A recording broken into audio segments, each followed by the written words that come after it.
পরমপ্রেমময় শ্রী শ্রী ঠাকুর অনুকূলচন্দ্রের বাণী।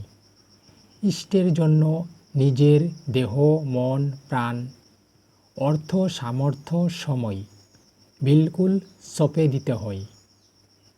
তখন পরমপিতার শক্তি কাজ করে ভক্তের ভিতর দিয়ে।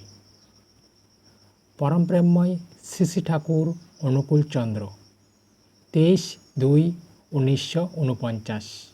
আলোচনা প্রসঙ্গে 15। বন্দে পুরুষোত্তমম।